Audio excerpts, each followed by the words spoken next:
We're at a gallery run by Maxwell. The name of the gallery is Essex Street, like the street. Here I am. It's sometime in February. I'm with the legendary, notorious, Tristram Shandy-esque, non-revolutionary, pro-evolutionary Peter Fend. And Peter has made, orchestrated, conceived, envisioned, imagined, and hallucinated, and engineered a art exhibition, which in effect is a kind of mini retrospective.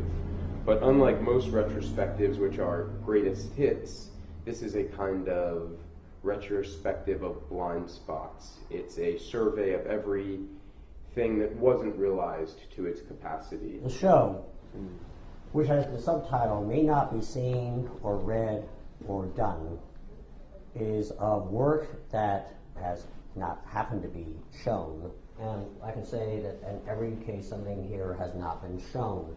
In one case, the not showing action was by me. For me, it doesn't seem so simple that these things were censored or blocked or denied or funding was withdrawn. I think one of the values of the show is how much it gets at the structural problems of art making, of institutions. The institution, be that a government or a museum or an art dealer, is fundamentally an editor. And with that editorial capacity, built into that is also a kind of castration ability, a castration responsibility that I say it stops here. The painting stops here. I even put a date on it, 2012. And in that very structural, castration is a problem for you, that it's not allowed to go on, it's not allowed to go further. What advice do you have for support structures to somehow be editors? Well, I guess the advice I would give is laissez-faire. First, I will say that in every case, funding was not cut. In fact, funding was actually increased. More money was spent by the Metropolitan government to build a fake version of this thing than it would have cost to build the real thing. And in the case over here in Germany, they doubled my fee to then encourage me to give over all the intellectual property of my project and say, okay, we'll have the experts do it for you. The problem here, and I appreciate your question, let the artist be the fool. Let the artist make the mistake. Let the artist do the thing. Do not require that the thing meet standards of normal PhD scientific practice. You're not here to show finished product, you're here to show the artist in action. And the artist can then claim a piece of that action. In fact, in the case of Germany, I said, I just want 25% of the project as it emerges. I understand that I'm not the expert in everything, but I want to have the chance to do the first step. And they somehow felt that we can't do this because what if it doesn't really quite work? Well, let it really quite not work. Let the artist be the avant-garde.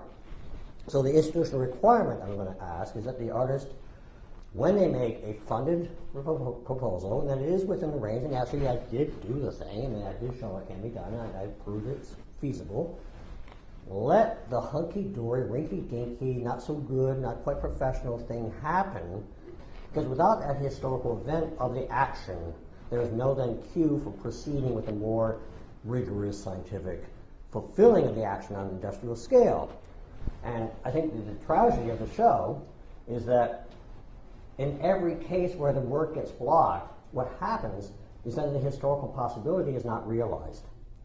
If we had just done the lousy real rig and the real water in our not so good way in 1996 and 1999, then this technology would be well established by now.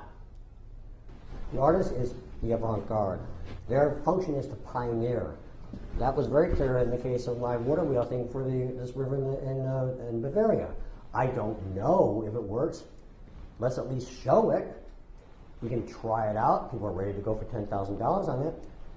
Let the artist be the fool. There are 12 projects on display here, each one in document form. made up of a combination of emails, letters, invitations, archival photos from long ago, and then it's all kind of covered over in a kind of diaristic narrative that Peter has written, which explains the kind of the arc of each one of these projects. So each one begins with a kind of idea for an artwork, some of which were put in exhibitions, some were invited by exhibitions such as Documenta, Venice Biennale, and then as you move through the artwork, you begin to see roadblocks, you begin to see excuses from curators. With all of these, you have claims and hypotheses, and sometimes reasonable expectations that had these works been shown to their fullest, the world would be a different place. And many people have written about you, had these things been done, there wouldn't be this economic or this environmental crisis. But something about that reminds me of art in general. You don't see its immediate effects. Therein lies its power. You can't measure or gauge whether it's successful or not. Because these haven't been realized, they still have a success potential. Whereas if they had been realized, we would know. My concern really is that we as a civilization are running out of time. We really have a very serious global problem.